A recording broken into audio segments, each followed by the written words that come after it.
মনোবিজ্ঞানীরা কিন্তু বলছে যে আমাদের যে কোনো আচরণ কিন্তু তৈরি হয় একটা বিশ্বাসের মাধ্যমে, এবং সেই বিশ্বাসটা তৈরি হয় একটা ঘটনার মাধ্যমে। যেমন আপনার বাচ্চা কোনো একটা সাবজেক্টে, ধরুন অঙ্কে সে খারাপ করলো এবং সে বাসায় এসে বলল যে আমি অঙ্কে খারাপ করেছি মা। আপনি তখন বললেন যে অঙ্ক তোর দিয়ে হবে না, কেন, তোর বন্ধু ভালো করতে পারে, তুই ভালো করতে পারিস না, তোর কি আমি কোনো সুবিধা কম দিয়েছি, ইত্যাদি অনেকভাবে তাকে আপনি ইমোশনালি পানিশমেন্ট করতে পারেন, অথবা কোনো কোনো প্যারেন্টস ফিজিক্যালিও পানিশমেন্ট করতে পারেন।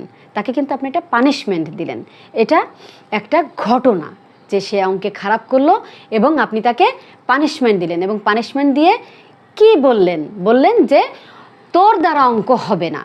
তার মানে সে যখনই পরবর্তীতে অঙ্ক দেখবে বা পরবর্তীতে সে যখন এরকম একটা কঠিন কোনো কাজে যাবে, তখন কিন্তু তার ভয় লাগবে যে মা বলেছে এটা আমার পক্ষে সম্ভব না, আমার দ্বারা হবে না, এর থেকেও আমার বন্ধু ভালো পারে।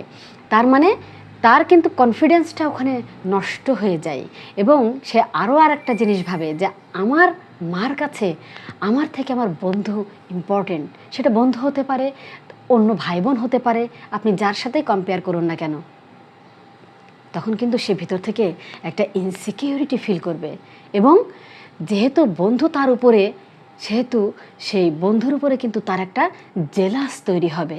তাহলে দেখেন কতগুলো ঘটনা কিন্তু ঘটছে, এই ঘটনাগুলো কিন্তু তার একটা বিশ্বাসের জন্ম দিয়েছে।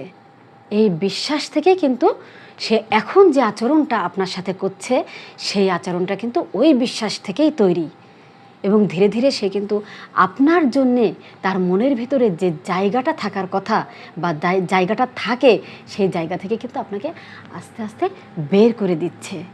কিন্তু জায়গা কি কখনো খালি থাকে? জায়গা কিন্তু খালি থাকে না, জায়গাটা ভরে যায়। হয়তো কোনো মানুষ দিয়ে ভরে যায়, যেই মানুষটা তার জন্যে সঠিক মানুষ নাও হতে পারে।